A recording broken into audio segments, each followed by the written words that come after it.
요즘 TV 프로를 보면 그야말로 대세 프로그램이 있는데 그게 요리를 만들어 먹는 프로그램인 것 같습니다.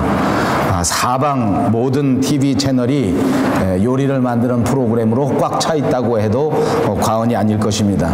요즘 저처럼 음식을 만들어 먹지 못하는 사람들은 정말 숨을 곳이 별로 없습니다. 누구든지 음식을 잘 만들어서 집안 식구들을 잘 먹여야 되고 또 특별한 음식을 잘 만들어서 먹이는 것이 당연히 우리 남자들이 해야 할 일, 가장들도 해야 할 일이다, 이렇게 인식하고 있는 것 같습니다. 이렇게 음식을 만드는 프로그램들이 많은 사람들의 인기를 끄는 것은 우리 사람들의 관심사가 좋은 것을 먹고 특별히 또 건강한 삶을 위해서 이 음식이 아주 중요하기 때문에 그것을 그렇게 좋아하고 많이 보고 또 많은 사람들이 그렇게 음식을 만드는 것이 아닌가, 이렇게 생각해 볼 수 있습니다. 어떻게 하면 좋은 음식을 만들 것인가, 어떻게 하면 사람들 몸에 좋은 음식을 만들어 먹을 것인가, 이것을 위해서 연구하고 이것을 위해서 노력하는 것이 가히 정말 부러울 정도로 많은 노력을 기울이고 있다고 보여집니다. 또 돈도 많이 들어갑니다. 비용도 많이 투자해서 어떻게 하면 좋은 음식, 건강한 음식을 먹는가, 이 모든 것들은 어떻게 하면 내가 좀 더 건강하게 살 것인가, 내 육체적인 삶이 윤택하게 유지될 것인가 하는 것에 대한 관심이라고 말할 수 있을 것입니다. 만약 우리가 이렇게 먹는 음식에 투자하는 비용, 그리고 먹는 음식에 투자하는 모든 노력, 그런 노력과 비용만큼 우리 신앙생활, 우리 영적 생활, 그리고 우리의 영혼을 위해서 투자하는 그런 시간과 그런 에너지가 많다고 하면 아마 우리는 정말 성령 충만한 사람이 되고 모든 사람에게 모범적인 영적인 사람이 돼서 경건한 삶을 살아갈 수 있게 될 줄로 믿습니다. 그러나 저와 여러분의 현실은 사실상 그렇지 못합니다. 우리 삶의 현실은 우리의 육체적인 삶은 부요해지고 우리의 육체적인 삶은 건강해졌다고 할 수 있을지 몰라도 우리의 영적 생활, 우리의 신앙생활은 날로 점점 더 빈곤해지고 있다고 말씀드릴 수 있습니다. 진짜 경제적으로는 많이 여유가 있어졌습니다. 우리 건강도 정말 여유로워졌습니다. 제가 어렸을 적에는 저희 아버님이 제 나이 때 많이 늙으셨고 진짜 세상을 거의 다 사신 것처럼 생각되는 나이였습니다. 60이면 환갑이라고 하지 않았습니까? 그만큼 한 세상을 다 살았다 했었는데 요즘은 정말 얼마나 건강해졌는지 60살이 돼도 저처럼 청년같이 보입니다. 그쯤에서 아멘을 해야 분위기가 좋아지는데 전혀 아멘을 하지 않습니다. 자, 아무튼 건강도 좋아졌고 경제적으로도 정말 좋아졌습니다. 우리가 사는 밴쿠버, 세계에서 가장 경제적 형편이 좋은 도시 가운데 하나 아닙니까? 우리가 살아왔던 우리 조국 대한민국, 세계 어느 나라에 내어놓아도 결코 뒤지지 않을 만큼 풍요로운 나라 가운데 하나입니다.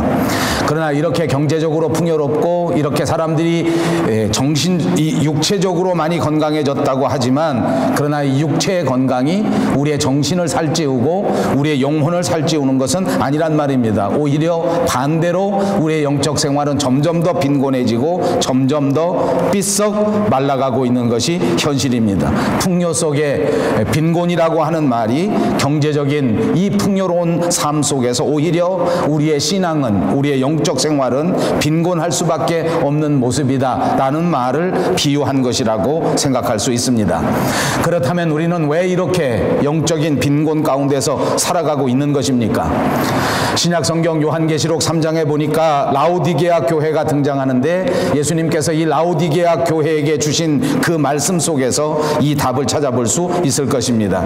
라오디게아 교회는 진짜 부유한 부자 교회 가운데 하나였습니다. 초대교회 가운데에서 이 라오디게아 교회는 특별히 그 지역 자체가 부유한 부촌입니다. 우리가 사는 밴쿠버나 서울처럼 아주 부유한 도시, 경제적으로 윤택한 도시에 있었던 교회였기 때문입니다. 이 도시는 상업적으로 굉장히 큰 도시였고 그때 당시에 경제적으로 큰 발전을 이룬 도시 가운데 하나였습니다. 그런데 예수님께서는 이 도시에 있는 라오디게아 교회를 향해서 요한계시록 3장 17절에 이렇게 책망하십니다. 나는 부자라 부요하여 부족한 것이 없다 하나 내 곤고한 것과 가련한 것과 가난한 것과 눈 먼 부유한 것과 벌거벗은 것을 알지 못하는도다. 이렇게 책망하셨다는 말입니다. 사실 정확하게 뜯어보면 부유한 것 자체를 책망하신 것은 아닙니다. 돈이 많고 경제적으로 윤택하고 육체적으로 건강하다고 해서 그 자체를 책망한 것이 아니라 부유한 것 때문에 신앙생활을 잃어버렸기 때문에, 경제생활이 윤택한 것 때문에 영적 생활에 대한 관심이 없어져 버린 것 때문에 그것을 지적하시는 것이고 그것을 책망하고 계시는 것입니다. 그러면서 계속 이어서 이렇게 말씀하십니다. 물은 내가 사랑하는 자를 책망하여 징계하노니 그러므로 내가 열심을 내라, 회개하라. 그렇습니다. 이 라오디게아 교회는 열심을 잃어버린 교회입니다. 부요해서 경제적으로 넉넉했기 때문에 그들의 삶의 관심은 오로지 세상적인 것에 국한되어져 버리고 영적인 일을 위해서, 하나님을 위해서는 결코 관심도 갖지 않았고 열심도 내지 않았습니다. 그렇습니다. 세상적인 삶을 위해서, 세상적인 쾌락을 위해서, 육체적인 건강을 위해서 이 모든 노력을 하고 시간을 투자하고 요리를 만들고 운동을 하는 데에는 열심을 냈는데 하나님의 나라를 세우는 일에는 열심을 내지 않았기 때문에 이것이 영적인 빈곤을 이루어내게 되었고 이것이 빈곤 상태로 전락되어지는 이런 엄청난 결과를 만들고 만 것입니다. 사랑하는 여러분, 오늘 이 시간 저와 여러분의 삶의 형태를 다시 한번 스스로 돌이켜볼 수 있기를 바랍니다. 나의 모습은 과연 경제적으로는 윤택해지고 건강은 좋아졌을지 몰라도 우리의 신앙의 모습이 과연 건강하다고 하나님 앞에 내어놓을 수 있는가, 나의 영적 삶이 자랑스러운 열매를 맺을 수 있을 것인가 하는 것을 생각해 보자는 말씀입니다. 사실은 우리가 많이 부유해졌기 때문에 여유가 생겼습니다. 이제는 우리가 그냥 일만 하면서 사는 것이 아닙니다. 우리가 사는 우리의 도시 밴쿠버를 보십시오. 한 걸음만 나가면 정말 환상 같은 아름다운 풍경들이 우리 앞에 놓여집니다. 이제 나가서 운동도 할 만합니다. 얼마나 공기가 좋은지, 얼마나 이 환경이 좋은지, 얼마나 산이 좋은지, 얼마나 물이 좋은지 그냥 잠깐만 나가면 우리가 과거에 겪어보지 못했던 시원함, 과거에 느껴보지 못했던 아름다움을 마음껏 만끽할 수 있는 환경 속에서 산단 말입니다. 이제는 누구든지 이런 것들을 즐길 수 있는 여유도 생겼습니다. 그러나 안타깝게도 이런 것들을 즐기는 동안 우리 인생의 깊은 고민은 사라져버리고 말았습니다.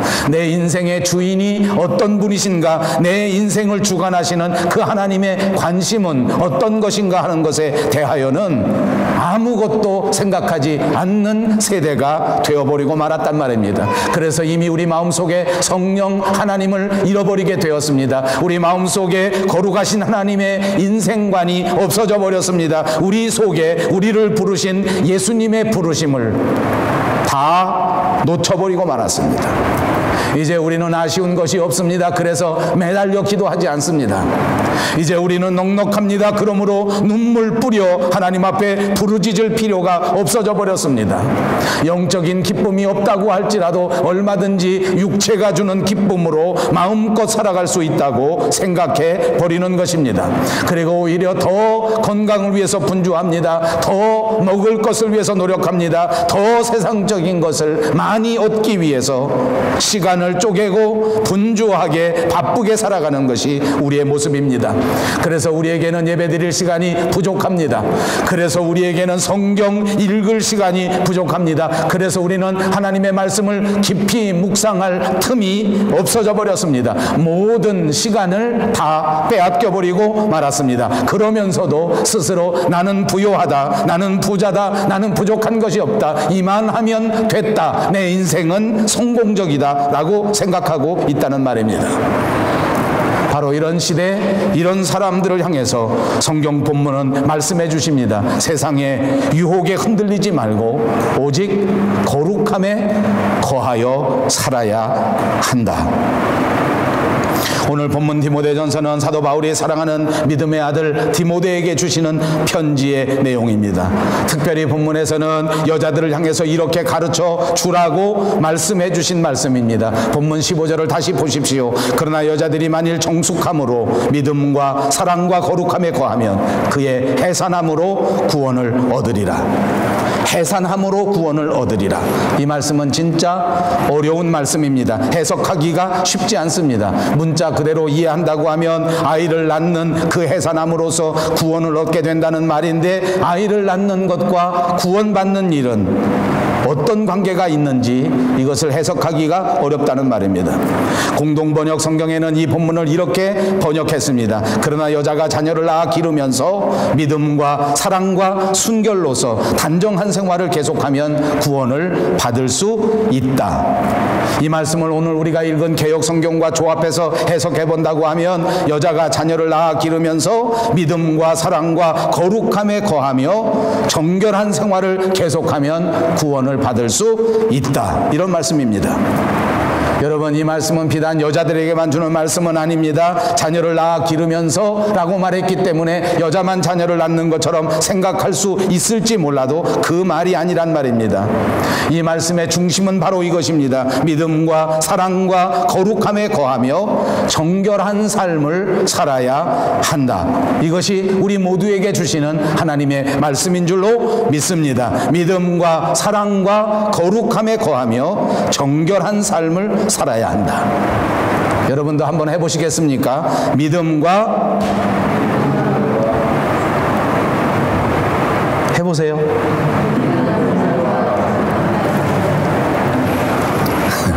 다 할 리가 없지요. 다시요. 정신 똑바로 차리세요. 믿음과 사랑과 거룩함에 거하며 정결한 삶을 살아야 한다. 한번 해보십시오.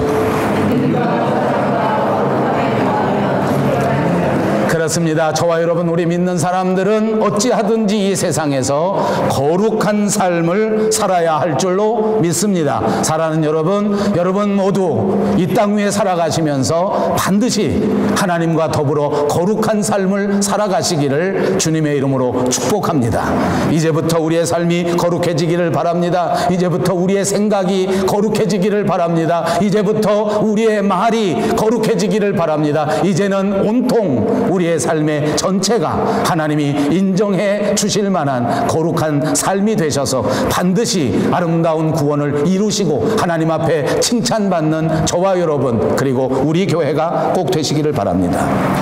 20세기 우리 기독교가 자랑할 수 있는 위대한 지도자 가운데 한 사람, 프랜시스 셰퍼라고 하는 목사님이 있습니다. 이 셰퍼라고 하는 사람은 말년에 암이 걸렸습니다. 6년 동안이나 투병 생활을 하게 되었습니다. 암과 싸우면서도 그는 사역을 놓지 않았습니다. 암과 투병하는 가운데서도 끝까지 젊은이들을 위한 캠퍼스 사역을 계속했더랬습니다. 대학생들과 젊은이들에게 그는 마지막 열정을 가지고 복음을 외칩니다. 그가 마지막에 설교한 그 설교의 주된 내용이 무엇인지 압니까? 그것은 바로 이것입니다. 여러분 삶의 목표를 정할 때에 결코 행복을 삶의 목표로 정하지 마십시오. 여러분, 우리는 착각하기 쉽습니다. 우리가 살아가는 것이 행복하기 위하여 살아가는 것처럼 착각하는 사람들이 참 많습니다. 교회를 다닐 때에도 그럽니다. 안타깝게도 교회 다니는 것이 내가 행복하게 살기 위해서 교회 다닌다라고 생각하는 사람이 있습니다. 물론 교회를 다니는 사람들이 다 행복하기를 바랍니다. 저는 여러분 모두의 가정이 정말 행복한 가정이 되기를 간절히 기도합니다. 그러나 행복이 우리의 삶의 목표는 아니란 말입니다. 프랜시스 셰퍼라고 하는 분은 왜 이렇게 외쳤겠습니까? 우리 신앙인들이 행복을 추구하는 것보다 더 소중한 것이 있는데 그것이 거룩함을 추구하는 것입니다. 그리고 이 목사님은 우리에게 지적합니다. 사람들에게 행복은 결코 나쁜 것이 아닌데 행복을 추구하다 보니까 거룩함을 잃어버렸다. 행복을 얻는 것까지는 괜찮은데 거룩한 방법을 통하여 행복하게 사는 것이 아니라 세상적인 방법으로 행복을 추구하게 되어버렸다. 그래서 거룩한 기도는 없어졌습니다. 거룩한 말은 없어졌습니다. 거룩한 생각도 없어졌습니다. 거룩한 행동도 없어져 버렸습니다. 무조건 행복하기만 하면 된다고 생각하는 것입니다. 그래서 그분은 지적합니다. 우리 믿는 사람들에게는 거룩함을 목표로 하는 뜨거운 열정이 있어야 한다. 이제부터 우리의 삶의 방향을 수정합니다. 이제부터 우리의 삶의 목표를 새롭게 정합니다. 나는 거룩하게 살리라. 입으로 한번 해보십시다. 나는 거룩하게 살겠다.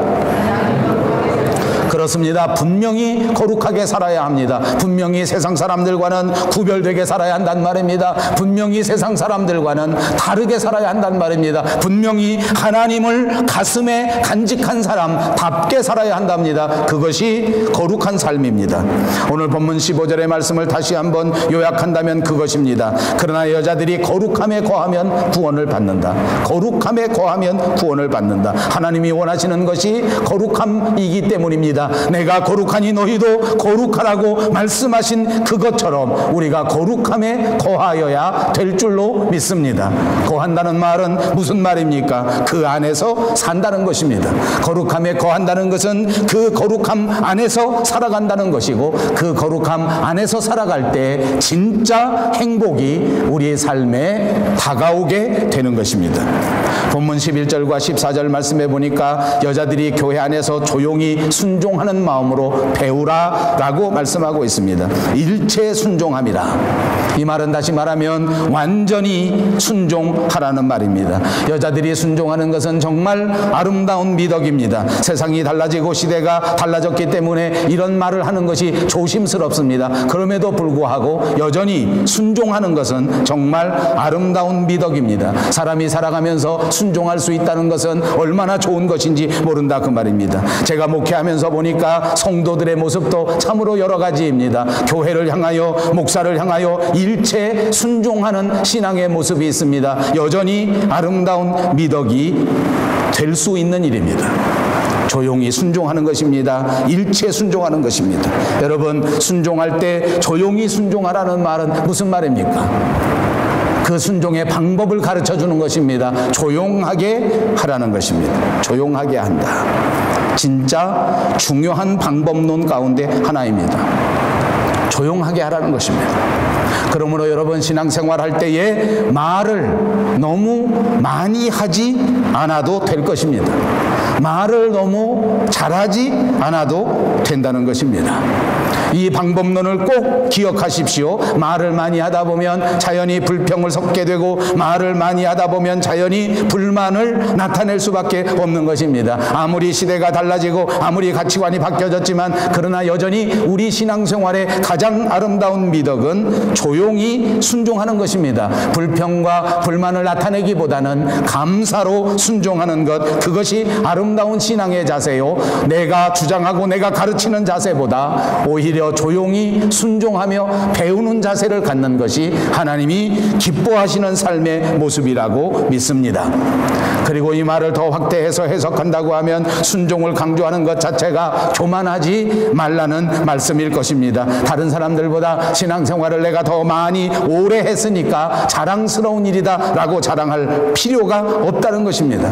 남들보다 교회를 더 오래 다녔기 때문에 어깨를 높이 들고 힘주지 말라는 말입니다. 내가 성경을 조금 더 많이 읽어서 성경에 대한 지식이 조금 더 많다고 잘난 척하지 말라는 말입니다. 내가 다른 사람들보다 더 많이 기도한다고 해서 그렇지 못한 사람들을 업신여기거나 깔보지 말라는 것입니다. 여러분, 제가 이런 말을 왜 이렇게 많이 하는 줄 압니까? 이상하게도 이런 일들이 교회 안에서 벌어지기 때문입니다. 안타깝게도 많이 배운 사람들이, 정말 인격적으로 성숙한 사람들도 이런 잘못들을 저지릅니다. 조금 더 오래 다녔다고 잘난 척합니다. 조금 더 많이 안다고 어깨에 힘을 줍니다. 그리고 다른 사람들은 깔보고 업신여기는 것이 우리의 모습 가운데 하나입니다. 재밌는 이야기 하나 하겠습니다. 아주 썰렁한 이야기입니다. 여러분 모두가 잘 아는 이야기 가운데 하나인데, 여자 둘이 있었습니다. 한 사람은 아주 예쁘게 생기고 한 사람은 아주 예쁘지 못하게 생겼습니다. 그런데 이상하게 이 두 사람이 친구가 됐습니다. 처음에는 별로 문제가 되지 않았습니다. 그런데 시간이 조금 지나니까 이 두 친구 사이에 문제가 되었습니다. 한 사람은 아주 예쁘게 생기고 한 사람은 아주 예쁘지 못하게 생겼습니다. 예쁘지 못하게 생긴 사람은 늘 예쁘게 생긴 친구 때문에 스트레스를 받습니다. 왜 쟤는 저렇게 예쁘게 생겼는데 나는 왜 이렇게 못났나? 그리고 고민이 됩니다. 고민까지는 해도 괜찮을 것 같습니다. 근데 그 다음이 문제가 되기 시작합니다. 이거 어떻게 하면 저 친구, 내 친구 예쁜 아이를 나처럼 못생기게 만들 수 있을까? 그죠? 보통 사람들이 생각할 때 내가 어떻게 하면 저렇게 이뻐질 수 있을까 했으면 이런 썰렁한 얘기가 안 나왔을 건데, 이 친구는 이렇게 생각해요. 어떻게 하면 저 친구를 나처럼 못생기게 만들 수 있을까? 그렇게 하고 기도합니다. 날마다 하나님 앞에 간절히 구합니다. 주여, 어떻게 하면 저 아이를 나처럼 못생기게 할 수 있을까요? 열심히 기도합니다. 그랬더니 하나님이 응답해 주십니다. 하나님은 모든 기도에 응답해 주시는 분입니다. 그러면서 가르쳐 주기를 내 친구에게 구기자를 먹여라. 그래서 구기자로 차를 만들어서 친구에게 먹였습니다. 그랬더니 그 친구의 얼굴이 구겨졌습니다. 그래서 자기랑 비슷하게 됩니다. 이제 얼굴이 구겨진 친구가 또 하나님 앞에 기도합니다. 주여, 어쩐 일입니까? 갑자기 이렇게 얼굴이 구겨졌습니다. 하나님은 모든 기도에 응답하시는 분입니다. 그래서 그 친구에게 응답해 줍니다. 가서 피자를 사 먹어라. 그래서 피자를 먹었더니 아버지, 사실 내가 안 하려고 했는데 진짜 썰렁하지요? 네. 이것이 우리 여자들의 심리를 우리에게 잘 가르쳐주는 그야말로 썰렁한 유머입니다. 우리 속에는 누구에게든지 이런 시기심이 있다는 말입니다. 여러분, 시기심이 작동하기 시작하면 결코 아름다운 신앙생활을 할 수가 없습니다. 시기와 질투가 마음속에 일어나기 시작하면 거룩함에 거할 수 없다는 말입니다. 디모데가 목회하고 있는 에베소 교회에는 이 여자들 때문에 문제가 많이 발생했던 교회입니다. 은사를 받습니다. 성령을 받습니다. 충만함이 일어났는데 이 여자들의 시기심과 질투심 때문에 교회 안에 늘 시끄러운 일들이 발생합니다. 소란스럽게 되었습니다. 은사를 받았다고 자랑하기 때문입니다. 성령을 받았다고 자랑하기 때문입니다. 질서를 따라서 해주면 참 좋겠는데 질서를 지키지 않습니다. 예배 시간인데도 불구하고 자기가 은혜 받았다고 일어나서 벌떡 일어나서 큰 소리를 칩니다. 자기는 은사를 받았다고 만나는 사람들마다 가르치려고 합니다. 이것이 문제가 되기 시작한 것입니다. 서로 먼저 말하려고 했고 서로 먼저 가르치려고 했고 그 교회가 진짜 시끄러워서 신앙생활을 할 수가 없게 된 것입니다. 기도 많이 한다고 하는 사람이 이런 문제를 일으킵니다. 은사를 받았다는 사람이 문제를 일으킵니다. 환상을 보았다는 사람이 이렇게 다른 사람 위에 군림하려고 한 것입니다. 그러니까 오늘 사도 바울은 본문을 통해서 제발 좀 조용히 해라. 여러분, 교회는 여러 사람들이 모이는 공동체입니다. 여러 사람들이 모여서 신앙생활을 해야 하기 때문에 이곳이 정말 어려운 곳입니다. 이곳에 여러 사람들이 모이다 보니까 여기에 시기심이 발동할 수 있는 또는 질투가 작동하기 쉬운 그런 좋은 환경을 만드는 것입니다. 여러 사람을 만들어 모아놓으니까 이 여러 사람들이 자기 개성을 나타낼 수 있는 좋은 환경이 조성되어 있는 것입니다. 그래서 이걸 조심해야 된단 말입니다. 여러분, 제가 목회 생활하고 제가 신앙생활 해보니까 사람들 가운데 가장 큰 문제는 시기 질투요. 그리고 시기 질투 때문에 생겨지는 것 가운데 하나는 사람들을 가르치려는 것입니다. 누구든지 만나면 가르치려고 합니다. 저희 집에는 둘째 아이가 아들을 낳았습니다. 둘째 아이가 아들을 낳았는데 아들을 낳은 며느리가 서양 사람입니다. 아이를 낳고 그 다음 날서부터 얼음을 섞어서 음료수를 먹습니다. 제 아내는 제 며느리가 먹는 그 음료수를 바라보면서 벌벌벌벌 떱니다. 저걸 먹으면 어떡하나, 저걸 먹으면 어쩌나. 한 컵만 먹는 게 아닙니다. 이만한 컵에다 또 따라서 먹습니다. 그랬더니 제 며느리의 어머니가 되는 제 사돈이 왔습니다. 우리가 걱정하고 염려하고 얼굴이 파래지는 걸 보더니 그 여자 하는 말은 나도 다 이렇게 먹었는데 지금은 괜찮다 그럽니다. 제가 보니까 그 여자 상태는 괜찮지가 않습니다. 아기 낳고 어른 먹은 턱에 그렇게 됐는데 그걸 모르고 자기는 괜찮다는 것입니다. 애기에게 우유를 줍니다. 기저귀를 갈아줍니다. 아이 손을 이렇게 내놨는데 애기를 낳자마자 손톱이 있으니까 이 손톱을 이렇게 꼭 싸줘야 여기를 안 긁습니다. 여러분들은 다 낳았을 때 어머니들이 여기 이렇게 잘 싸놨기 때문에 얼굴에 기스 하나도 안 난 것입니다. 그런데 이 서양 병원의 간호사들은 이 어린 나이에 손톱은 피부다. 요건 스킨하고 똑같다. 그러니까 그냥 놔둬도 암만 긁어도 긁히지 않는다. 걱정 마라. 그러고 놔두라고 그럽니다. 그러니까 이 어린아이가 낳자마자 지 아버지를 닮아서 그런지 애같이 닮아져요. 잠시도 가만히 있질 않아요. 막 이렇게 해요. 아, 스킨이라 아무렇지도 않다고 그러더니 사진에 보니까 이만큼 기스가 났어요. 그래도 저희 아들하고 제 아내는 서로 가르칩니다. 손가락은 이렇게 하는 거예요. 열은 이렇게 하는 거예요. 온도는 이렇게 높이는 거예요. 제 아내는 그 집에만 가면 춥다, 안 된다, 애기 추우면 안 된다, 따뜻하게 해라. 저희 아들은 말합니다. 아니요, 병원에서 절대 시원하게 하라고 했어요. 그리고 벗겨놓습니다. 사진을 다 벗겨가지고 찍어서 올려놓습니다. 제 아내는 그걸 보고 벌벌 떱니다. 이거 큰일 났다. 가뜩이나 아프다고 밤이면 우는데 파일을 따뜻하게 해주면 되는데. 여러분, 저는 무엇이 맞는지 모르겠습니다. 분명히 보니까 제 며느라이를 낳은 마가렛이라는 제 사돈이 똑같이 그렇게 했는데, 그러니까 제 며느리도 다 살아있더라고요. 상태는 좋지 않아요. 여러분이 아시는 것처럼 제 며느리 상태도 별로 안 좋습니다. 어렸을 때 따뜻하게 해줬으면 여러분처럼 이쁘게 됐을 것인데, 그 어렸을 때 그냥 막 놔두니까 애가 이렇게 돼버린 거예요. 아버지, 누가 들을라. 진짜 조심해야 되겠더라고요. 무슨 말이 맞는지 몰라. 우리가 자라날 때, 우리가 병원 갔을 때, 우리가 아이 낳았을 때의 다른 지식들이 많습니다.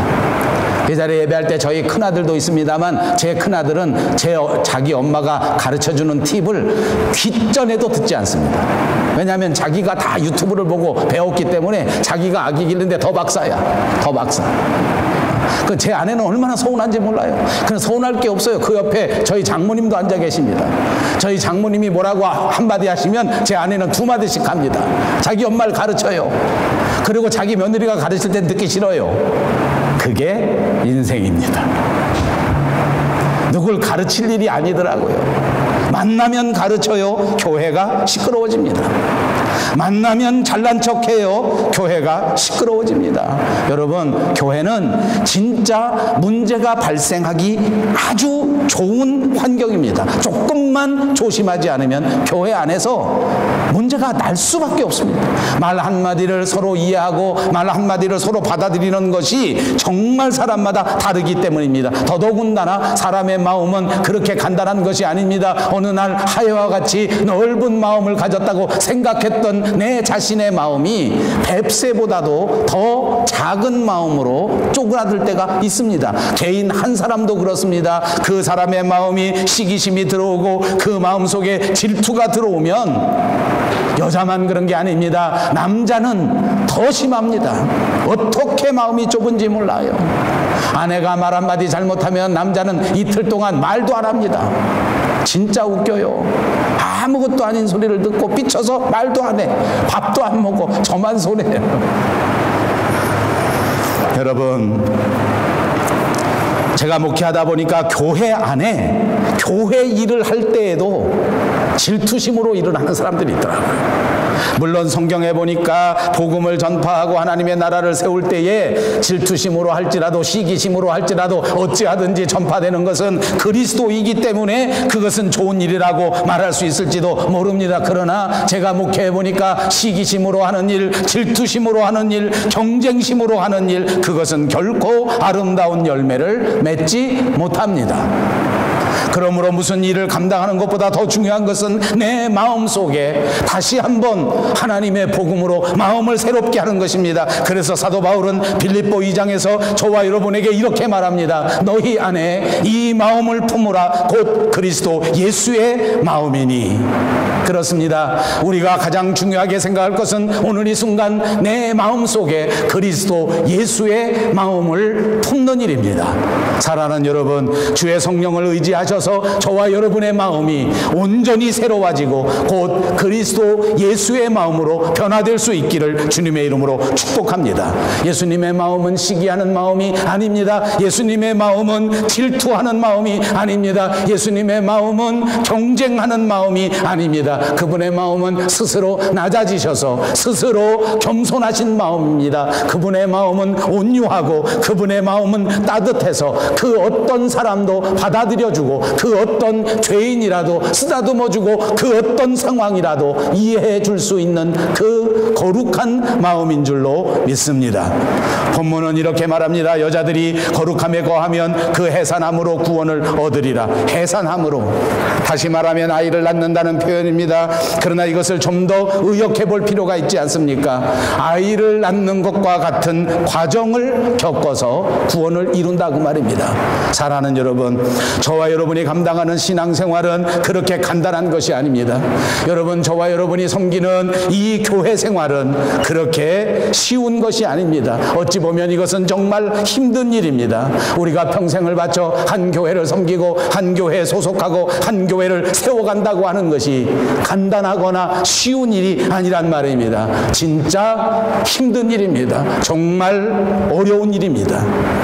만약 이것이 큰 문이요, 이것이 쉬운 일이요, 이것이 넓은 길이라고 하면 누구나 갈 수 있을 것입니다. 그러나 이 문은 좁고 그 길은 협착한 길입니다. 다시 말하면 부모가 아이를 낳는 것과 같은, 해산하는 것과 같은 고난의 길이요, 환난의 길이요, 역경의 길이 될 수 있다는 말입니다. 이 모든 환경을 통과하는 것, 이것이 우리의 신앙생활이란 말입니다. 이 길을 저와 여러분이 함께 걸어가야 합니다. 이 어려운 길, 이 힘든 길을 순종함으로 조용히 걸어갈 수 있는 저와 여러분들이 꼭 되시기를 바랍니다. 이렇게 걸어갈 때에 주의 성령이 우리를 보살펴 주시고 주의 성령이 우리를 인도해 주신다고 하면 이 과정 가운데에서도 정말 어렵고 힘들고 양보해야 하고 나 자신을 쳐서 복종시켜야 하는 이 엄청난 길을 저와 여러분이 걸어갈 수 있게 됩니다. 주님이 도와주시기 때문입니다. 주님이 함께 해주시기 때문입니다. 주의 성령으로 우리의 심령이 새로워진다면 얼마든지 이 길을 감당하게 될 줄로 믿습니다. 우리의 신앙생활에는 우리의 거룩한 삶을 방해하려고 하는 방해 세력이 있습니다. 유혹이 있습니다. 아름다운 축복의 동산 에덴 동산에도 하와를 유혹했던 그 뱀이 등장하지 않습니까? 오늘 성경에 보니까 이 에덴 동산의 하와의 사건을 우리에게 가르쳐 줍니다. 거룩하지 못하도록, 신앙생활하지 못하도록, 교회생활하지 못하도록 우리를 넘어뜨리려고 하는 뱀의 세력이 있다는 말입니다. 유혹하는 세력이 있다는 말입니다. 그럼에도 불구하고 우리의 눈을 들어 하나님을 바라보시고 뚜벅뚜벅 이 신앙의 길을 걸어갈 수 있게 되기를 바랍니다.